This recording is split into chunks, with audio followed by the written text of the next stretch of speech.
What's up? What's up? What's up? What's up? Facebook fam. It is Tuesday, and you know what goes down here on Tuesday. So do me a huge favor and come on in and make sure that you're hitting the share button and letting all my one sexy wives know that wife chat is going down. And again, thank you guys so much for joining me. Thank you, thank you, thank you. And so again, it is Tuesday, and man, are the weeks flying by? Oh my God, like it's just flying. Next week is Thanksgiving, and so again, thank you guys so much for hopping on. Thank you so much for joining me. I appreciate you. But it like this is crazy that Thanksgiving is going to be going down. Thank you so much for joining me. Thank you, thank you, thank you. But can you guys believe next week is Thanksgiving? It is crazy. Next week is Thanksgiving. It's like, where did the year go for me? I should say, where did the year go? And some people are saying, Gail, is not going fast enough. But for me, it's like, it's just like it just flew by. Again, thank you guys so much for joining me. I appreciate you so much. Make sure that you're hitting the share button. Let all my one sexy wife know that wife chat is going down here.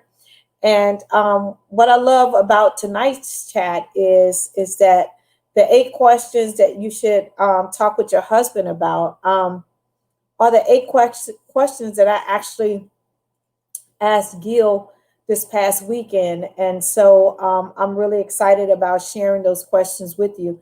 And as you guys know, over the years, I have always told you that you should be doing, what I call a marriage check-in, tune-up, or whatever.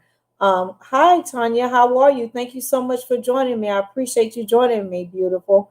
And so, as you guys know, for years, I have been doing this marriage checkup thing.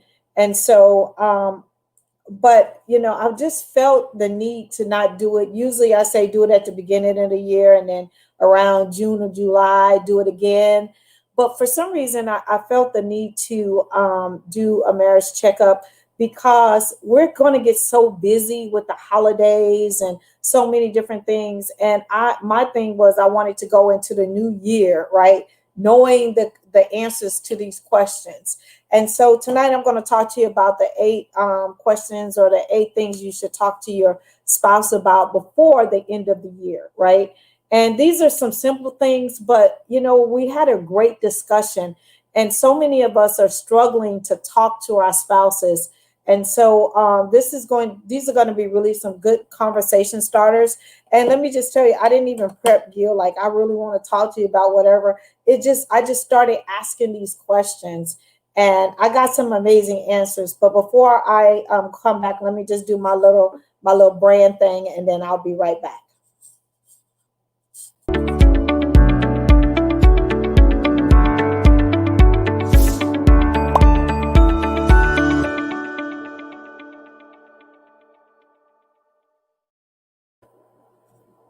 All right. What's up? What's up? What's up? Jesus, Father, and me. Okay. What's up, girl? You're so beautiful. Thank you so much. I appreciate it. Let me just give you the very first question is what makes you happy? And, at first Gil's like, what do you mean what makes me happy?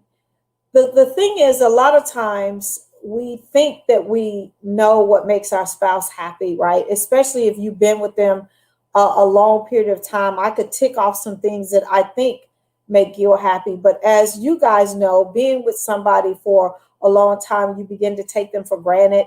You begin to think that and they evolve. They change just like you do, just like our bodies does. So the first question is, what makes you happy, right? And I was not looking for a answer that said, Gail, you make me happy. I just wanted to be a natural response, right? And the response was not what I thought. It was before when I've asked this question. What makes you happy, right? And Gil is so simple. He's not like me. I'm very, out of the box and, hear me roar type chick. He's very laid back, quiet, and people who meet him expect him to be like me. But He's very laid back. So the more simpler things in life make Gil happy, right? And I used to be very extravagant and still can be, but he's very, very simple. So the first question is, what makes you happy? The second question is, what are your personal goals?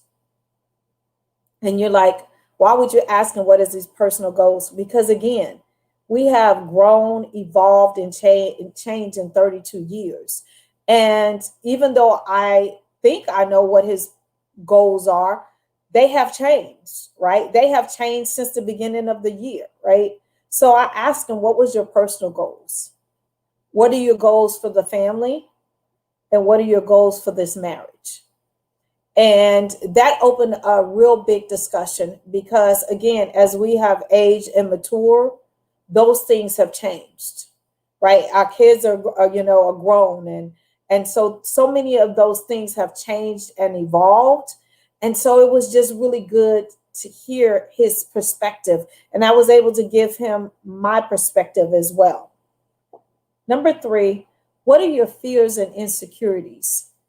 And a lot of time as women, we think that men don't have fears and they don't have any insecurities, because for us, we voice them on a regular basis.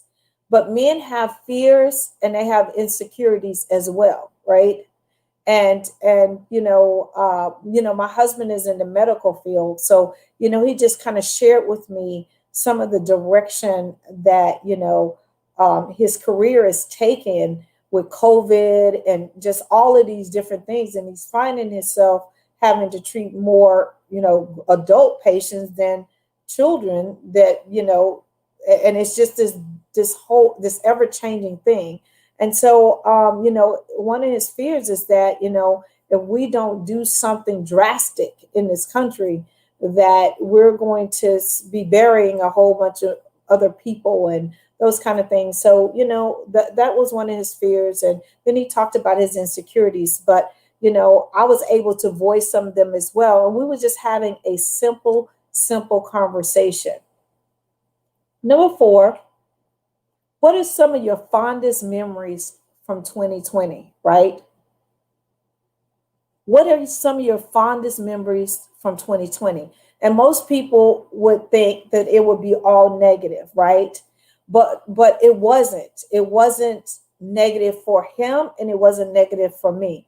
Because for most of you guys who follow me, that in a normal year, I would travel a whole bunch. God has literally blessed me to be able to take my gifts all over the world. And so I travel a whole lot, year before last and in the past.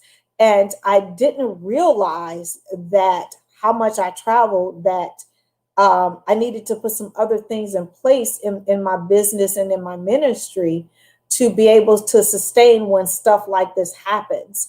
And so for me, traveling and teaching and speaking, away from my home was a big revenue source for me. But I will tell you, 2020 was something that literally took the lid off of something I knew that I should be doing, but I had been ignoring because I didn't need to take care of it. So for me in that area, it was great. So I was able to rest. I was able to spend more quality time with my family. It just was 2020 has not been bad for me, right? I have lost some amazing people to COVID and some other things. And he was just talking about how 2020 has literally made us slow down and realize that all of these things that we think matter really don't, because life is so precious, right? And so it is literally up to our prayer life, our spiritual life, our life with our family, and not worried about all of these things, right? Not saying that you shouldn't want nice things, but we put a lot of credence on cars and all of these different kind of things. And those things really don't matter in the big scheme of things. And so that was some of our fondest memories from 2020. And I know you're like, yeah, we still got another month or whatever. But again, this year has flown by so quickly. And so I just really want you to check in, and I really want you to really ask these questions, or ask these questions to yourself. Number five, How do you think we are doing financially in this whole scheme of things? How do you think we're doing financially in this whole big scheme of things? And what can we do better? And that was a really good conversation as well with us. How do you think we're doing financially, right? And how can we do better? For me, and for this household, we have upped our giving game tremendously. Not that we was never big givers, but like literally we have been. Our thing is, and our church that we attend is, we're going to sow our way out of famine, right?